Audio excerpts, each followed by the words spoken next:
come once again to discuss things.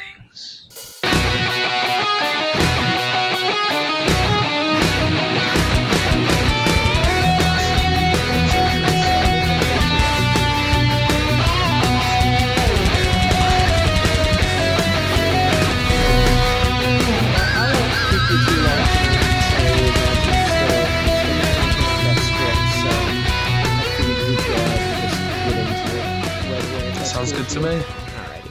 Hi everyone, welcome to another episode of Geeky Gentleman Holiday Month. This is a character discussion episode. I am Sid Part 2. Joining me today is... A geek for fun. Indeed. And you were tasked with coming up with a Christmas character for us to discuss. Who did you land on? I landed on the one who knows all, the one who has more names than there are ways to die. Odin, the All-Father, One Eye, Father Christmas? Yeah, okay, so you're gonna have to explain this one to me. Very good. I'm gonna make this the intro to justify the pick before we go into Odin specifically himself. But there are a lot of very similar, very interesting papers, and none of it's outright 100%, but a lot of people who research this kind of stuff and digging into Norse and Nordic mythology that kind of leaked into our modern day perceptions of Christmas, striking similarities, very suspiciously so, of Odin and good old Santa. The biggest ones, of course, being Odin is specifically the patron god of the Yule season. He's called the Yule Father, which can be translated as Father Christmas. There are also different, just the 8 reindeer that pulls Santa's chariot is seen as like a reimagining of Odin's 8-legged horse that pulls his chariot throughout the sky that flies.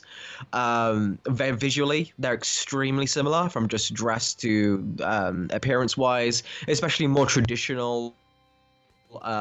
Before he got the red, Santa Claus looked a lot closer to how Odin was. He wasn't quite as big and wide. He was a bit taller, skinnier chap. So all of those kind of connections add up.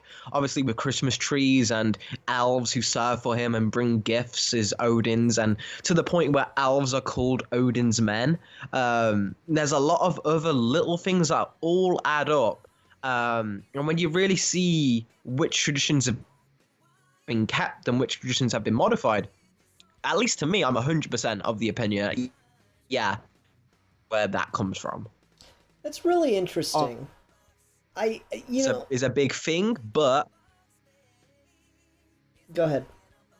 But yeah, no. So I was just saying, obviously Saint Nick's a big thing for why it happened. But I think a lot of the mythology aspects and the more mystical traditions come from Odin. Okay. No, I mean it's really interesting because you're going rattling all this stuff off, and I've literally never heard any of it. In connection to Odin, we've talked about this. I kind of slouched on Norse mythology. I got really into Greek mythology, and that was pretty much it. Little other things here and there, but mainly just Greek myth. And so I kind of slacked off on Norse mythology, but it's not like I never looked up anything on it. I remember, I had a book, and I was like, oh, Odin, he traded his eye for knowledge and stuff. I'm like, well, that's a dumb decision. But I don't know, that's... It's actually a great moment. Yeah. Of them referencing that in the latest God of War game, where the guy, you get to speak to the guy who he traded his eye for knowledge to, and he's like, yeah, it wasn't even a well of knowledge, it was just alcohol, and then he got really crazy from it, ripped his own eye out. And I just told him it was weird. I just told him he saw the secrets of the universe and he made me his most trusted advisor. Jesus. That's really funny. No, so I never really knew all that much about Odin, but you just think that if so much of the Christmas traditions and Christmas mythos is attached to him, more of that would have just... You just think that would be more common knowledge than it is. Maybe I'm the idiot, I don't know.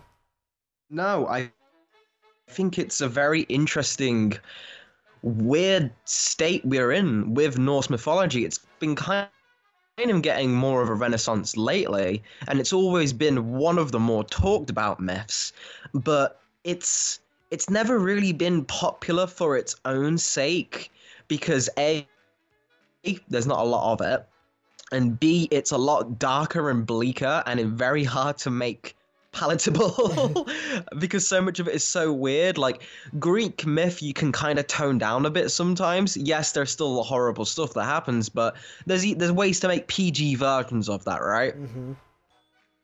With the closest we've got to PG Norse myth has been the Marvel comics, and they completely do a 180 on a lot of things, and it's intrinsically tied towards a superhero setting. So there's always victories, there's always a happy ending generally.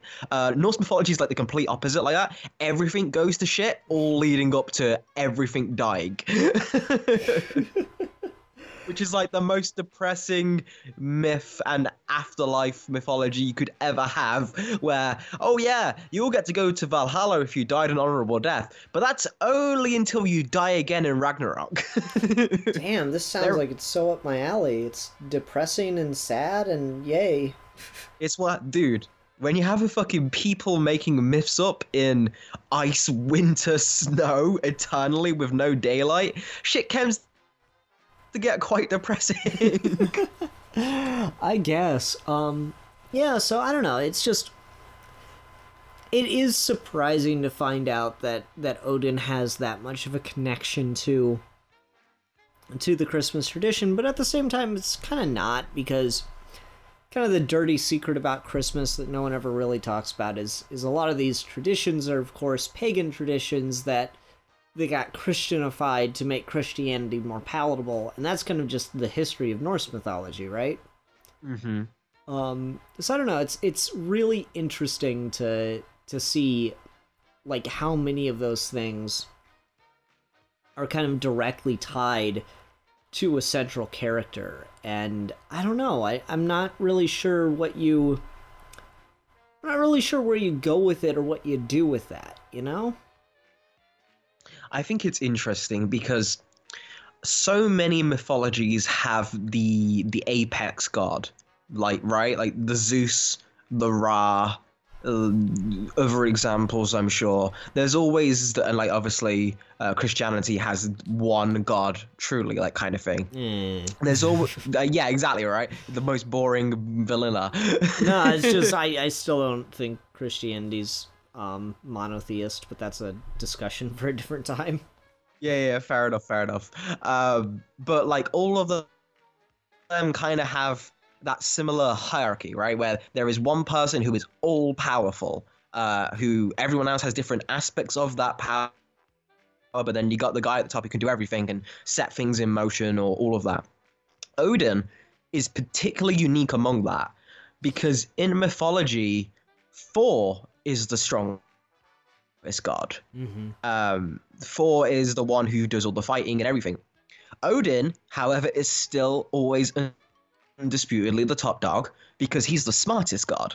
And that's one of those really interesting,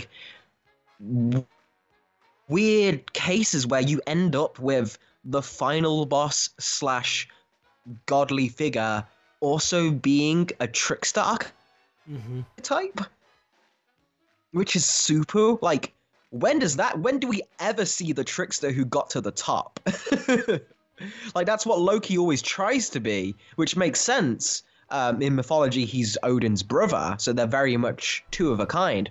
Well, blood brother at least. Like, it's not a physical relationship, but yeah. So they're very similar in that respect. But Odin, his backstory is how he got to the top. And then he stays there all the way until he gets eaten by a giant wolf. But all of that is like built up into him being this god who isn't content to sit and wait for things to happen. He's super paranoid, and I guess like many mythologies and deities, there's always the lesson of the more you try and change something, the more you'll end up making it happen.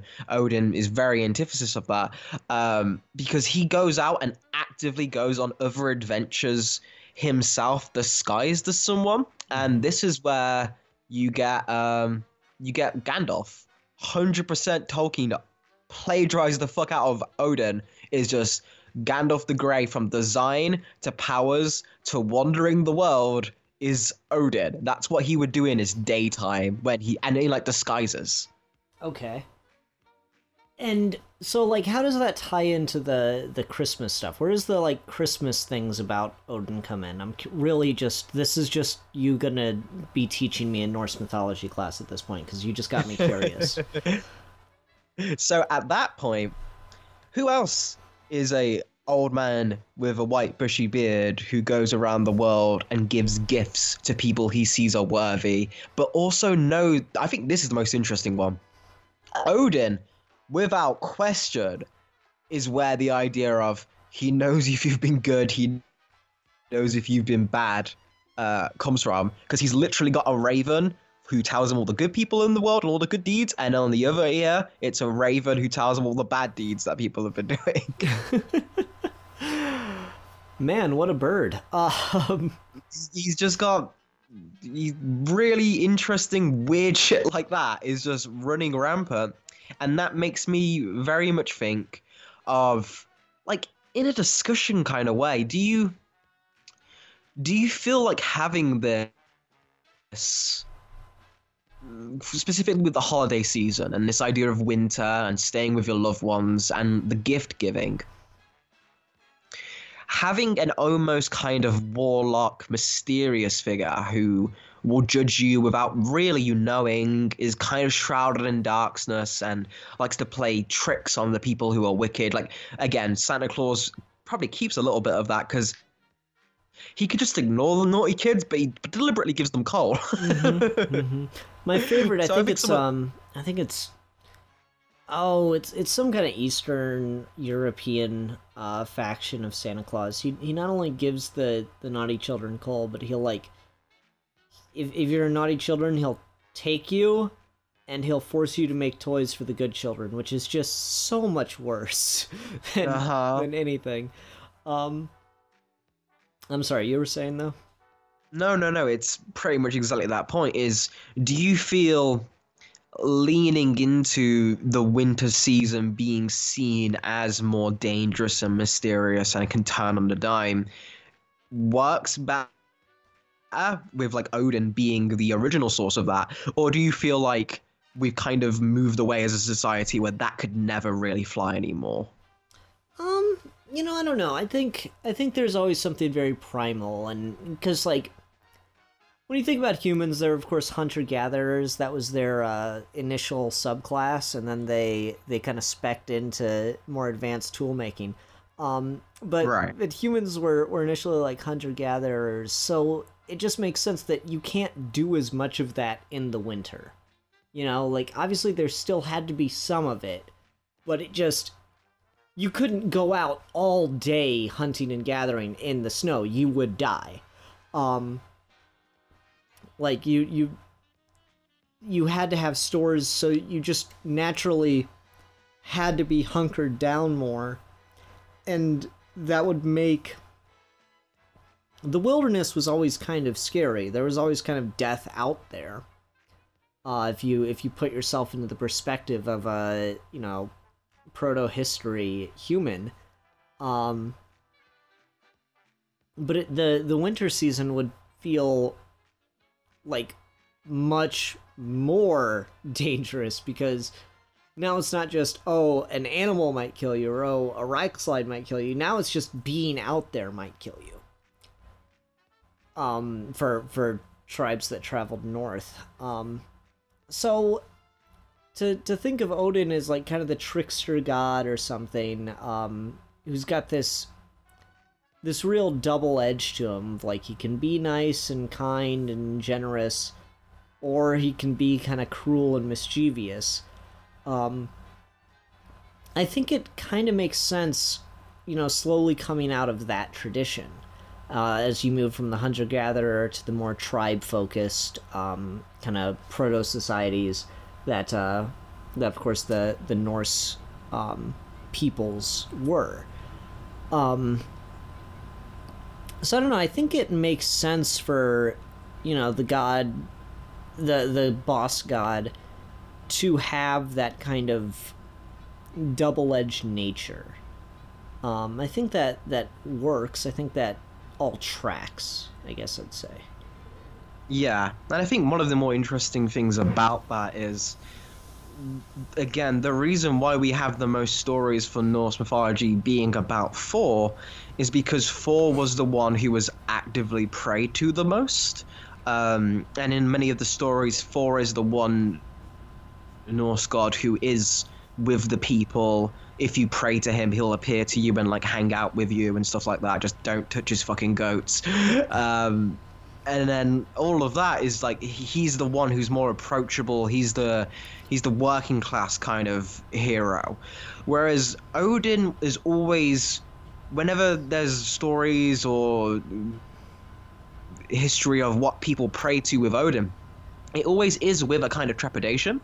You would only call upon Odin if, like, before the grandest battle of your life that you were not sure if you were going to win or lose, because Thor would just be done for every battle. Thor is, he would always bring you good luck, but Odin could fuck you over. So a lot of that is interesting to see. Again, it works if it's like, it's more understandable when it's low-key, because you get like, oh, he's the sniveling weasel who's just kind of hanging around the gods. But when it's the boss of them all, it's weird to see people have that kind of relationship with it, where they fear their ultimate benefactor. Mm-hmm. And I think something might be in that, like, kind of culturally, because one of the few things I know about, like, Vikings and stuff is, like, they're very popularly associated with just, like, huge brute strength and everything, but, like, if you ever try to read Viking poetry, a lot of it is just very intentionally trying to, like, prove how smart you are. Like, the writer is always trying to prove they're smarter than you as you're reading it, just based on the way it's written, and it's very hard to get. You can't just read it and have it make sense. You've got to understand a lot of context, even beyond what you normally have to understand to read ancient poetry. There's a lot of, like, language play and stuff. It's just something that is designed to be very obtrusive to read. So the idea that like there would be this worship of the ultimate, intelligence, but like this fear of it, actually kind of makes sense to me within that context, because the gods always, like, I think in most mythologies, there's always the trickster archetype. There's always the sense that, like, oh, these figures exist. But I think it makes sense that within Norse myth, the wise and mischievous god is the one to be respected and feared the most, because when you've got a human stock that is just so, like, physically dominant, like Vikings were kind of known for, it would make sense that the tricky bastards were the ones you really had to watch out for. Mm-hmm. I kind of get that. Is, like, if everyone's 6'10" and able to just eat an entire horse on their own and, fight for days on end, then what you got to worry about is the guy who can do all of that and, scheme. So I don't know. I think that kind of works. It kind of makes sense. Yeah, it definitely tracks to me as well. And I think taking that on this character specifically, maybe delving in a little bit deeper to what I find interesting about Odin as a character, as a mythological figure, is he's very clearly, as smart as he is, they make no qualms that he is always doomed to fail in like an endless cycle. Ragnarok is the ultimate death and rebirth, but you're always going to get to that death eventually. While Odin, he's the only god who knows it's coming from the start. So his entire millennia-long reign is all about avoiding the cycle of Ragnarok, but he's always doomed to repeat it. The biggest thing being he knows Loki will have children and they will be his most dangerous foe, so he tries to get rid of them early. One's a giant wolf, one becomes his steed, the eight-legged horse, and one's Hela, and the other is the Fenrir is the giant wolf, and the world serpent. So there's 4 actually, and each of them have a role to play. So he gets them when they're babies, and rather than killing them, because he still believes by killing them it won't solve the issue, because I could be wrong, these might not even be the real threats. I'm just going to put them in different places and give them jobs and hope that will be productive. But he also ends up giving them really shitty jobs. So he's like, oh yeah, daughter of Loki, half your face is dead, the other of your half is like a beautiful young girl, so you can rule the underworld and have fun with that. And then, of course, yeah, ruling the underworld is a shitty job, so she grows to resent that. Oh yeah, Fenris Wolf, you're like a pup at the moment, but you'll one day grow big enough to eat the sun whole. You're gonna go in the chains in the bottom of Asgard. World Serpent, you're just a little snake, could throw you in the earth.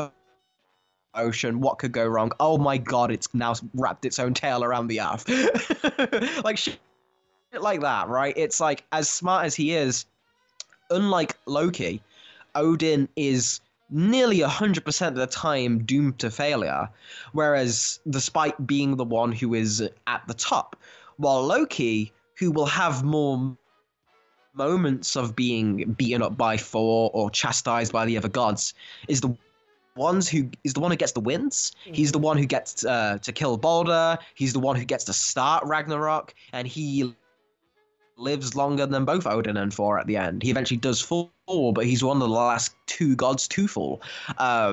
Loki really fucking goes for the 100%. This is when the villain wins ending.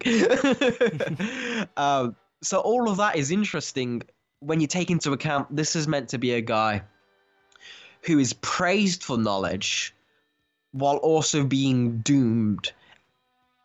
And I think maybe the lesson is meant to be taken away. I don't know, maybe what I'm saying, if you have a different interpretation, but what I'm feeling the idea there is that just because you're doomed to fail doesn't make the effort in vain, which for a Viking people seems like probably something they held on to really fucking hard. Mm-hmm. Yeah, I think you might be onto something there. It's weird. Like, I think every myth has like that. This is the end of it. Things, Christians have revelations, so on and so forth. But it seems it's hard to say if it's just because it's one of the few things that survived, or if it's just the mood of the piece, or the mood of the people rather. It seems that Norse myth tends to focus on its ending just a lot. Yeah, it's the major focus since like the moment they say in the beginning things began to move towards Ragnarok. Yeah. It's like if in the Garden of Eden are like, oh, by the way, the rapture. Yeah. So I don't know, it's definitely, again, it's got that bleakness which makes it really cool, I think. So yeah, I don't know, that there might be, I think you're right, there's probably some kind of lesson in there. There's some kind of moral to that, that's, especially with Vikings as they kind of went on, and like at first they were very dominant, but then you can only fight, growing empires so much without much more of a cohesive unity as a kingdom, or society. So like, as the tribe feels like the wrong word. factions, maybe. As the factions kept getting consumed and indoctrinated and converted and stuff, I guess there is something that kind of like maybe makes that side of their history kind of baked into their mythology, you know? I could kind of see that. I don't know. I don't have nearly enough knowledge on how Vikings kind of stopped being a thing to get super comfortable like trying to make any kind of connection to that, but it does seem to make sense given what little I know. Yeah, again, not much more on the real life front, but with the Christianity conversions, that tracks to me as well. Especially because they added a happy ending to Ragnarok, which is the funniest thing. Is they're like, oh, Ragnarok ends and now there's only one god left, and then he makes a garden, and then there are a woman and oh look, it's Christianity. It's like they literally tacked on the beginning of Christianity to the end of Norse myth. It's so fucking scummy. I mean, it's very marketable. It's a very marketable religion, you know. Yeah, I don't know what you do with that. That's hilarious.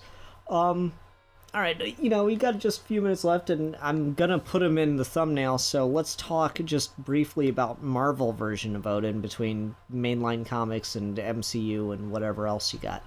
How do you like his portrayal in that? I think he's interesting. He's definitely leaning towards a lot more Zeus than Odin sometimes, being that he isn't much of a trickster. He's just, especially in the comics, he's like one of the powerhouses in Marvel. Like, he's always like fighting Galactus. And I've got no qualms with Odin being physically powerful as well, but I do like scheming Odin quite a bit. And the most famous example is obviously the lesson of he who shall be worthy shall have the power, shall possess the power of Thor, which is like he could have just told Thor that, but he makes it like a quest and a lesson that he's meant to learn at the end. So I think all of that does track.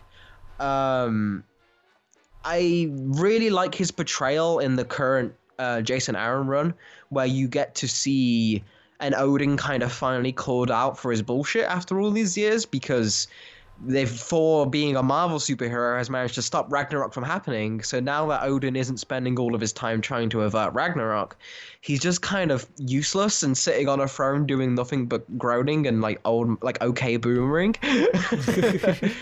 So like, and like Loki's not evil anymore, and like his wife's still like kind of calling him out, and it really puts him more into position.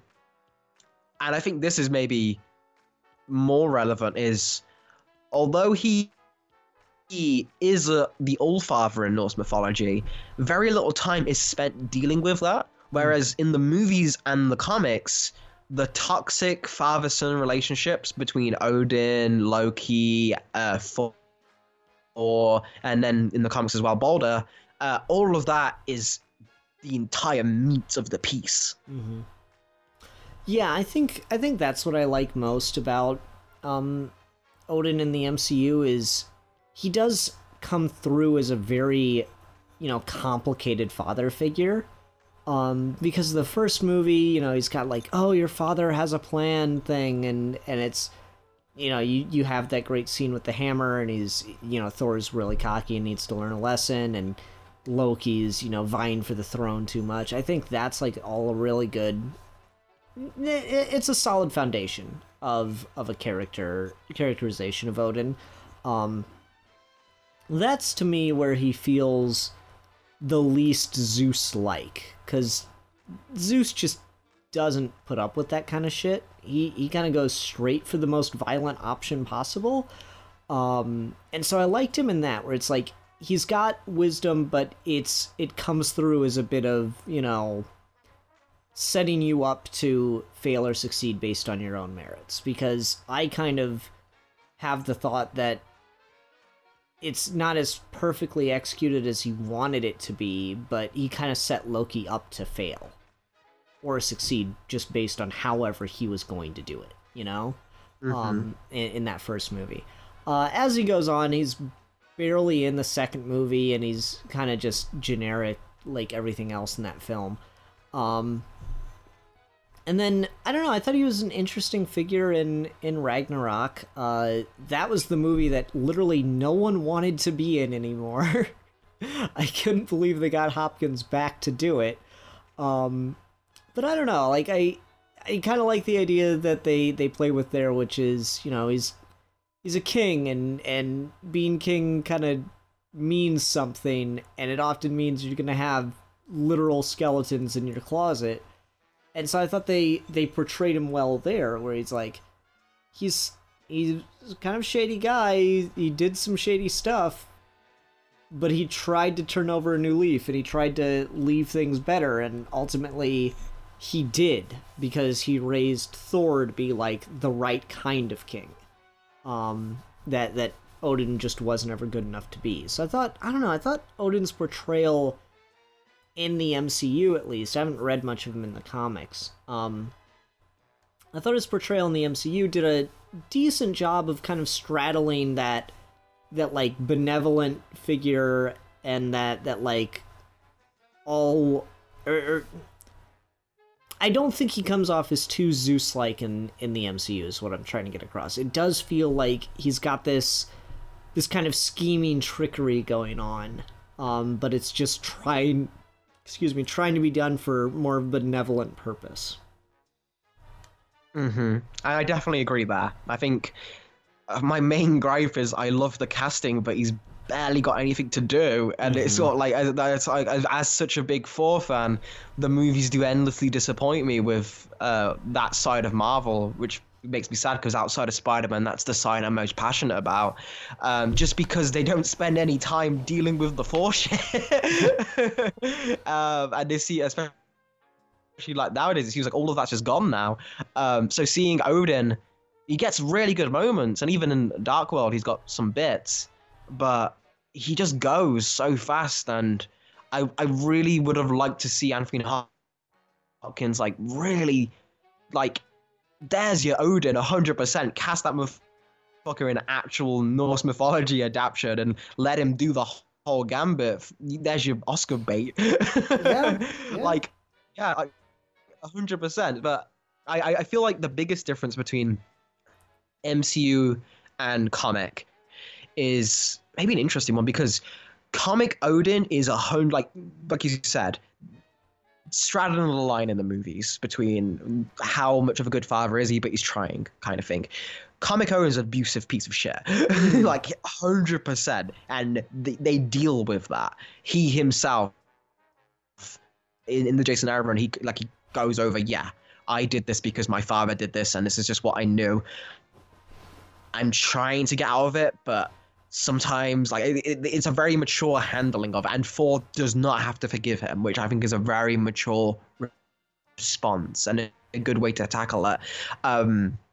Especially with some of the stuff that goes down in that. Like, again, when Jane Foster got the Thor, this is a Zeus-like got the Thor hammer. This was a Zeus-like move, because the first thing he did was he went and tried to beat the shit out of her and take it back. Nice. So, like, yeah, whereas Odin, Norse mythology, would have set up like a test for her to prove herself, and I think MCU would have done the same. It doesn't seem like he's... I like some of the stuff they're doing, but he almost does feel like a different character, because he's so direct, and I think that's the least Odin thing you could do. Yeah, I'd tend to agree with that. I don't like the idea of stripping the thing that makes Odin unique in the mythology away. You know, because you have so many Zeuses, and I think that's... You'd probably say that just comes from people not being really familiar with Norse mythology as they write Thor, and just kind of going with what they expect it to be, you know? I think you could make an argument for that. Mm-hmm. All right. And it's I guess I'd be curious to see how much... The last thing, because it is super, like, relevant to other things we do on this channel, is I think maybe you could probably put Highfather in this as well, given not the new gods are literally the gods that come after the Norse gods. Yeah. The third world was Norse mythology. And of course Kirby wanted to do more with Thor, and like Marvel just wasn't into it at the time, or Reed Stan wasn't into it. And so when he got over to DC and they're like, you can do whatever you want, he's like, okay, New Gods. And that's just It's just like, let me just remake this. yeah, it's just everything he wanted to be doing with Thor. Was the early New Gods stuff. I'd say it's sad, but without it, we'd have no Darkseid. So I'm kind of happy that Marvel fucked him over this one time. I don't We'd know, also have the best Thor villain ever made, so who knows? mm-hmm. Yeah, fair. I don't know. I don't know. I don't know if Darkseid or a Darkseid counterpart would work as well in the Marvel universe as he does in DC. That's an interesting question. What if Darkseid was in Marvel? What if? Yeah, I don't know. That makes me rack my brain a little bit, but that's pretty off topic. All right, so the problem with Holiday Month is character discussions are a bitch, and I put you on the spot, and so now I'm putting myself on the spot because I really didn't put enough thought into this.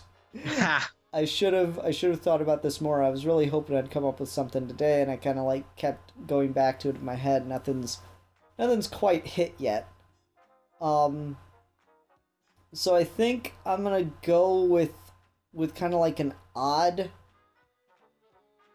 choice, and I don't know how much mileage we'll get out of it.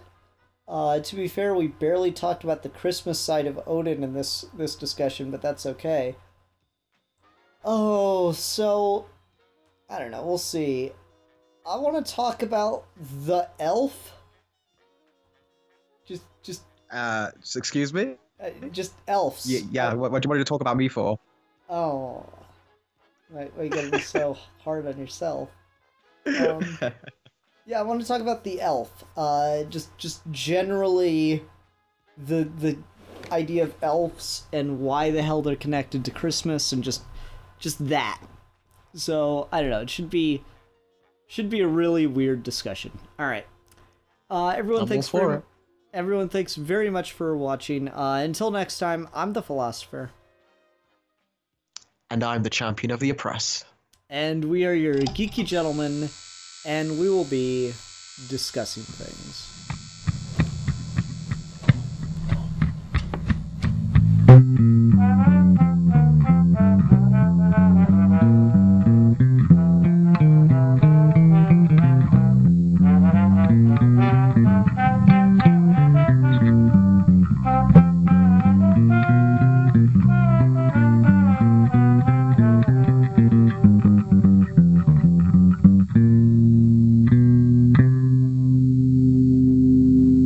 Ho, ho, ho, ho! Merry Christmas!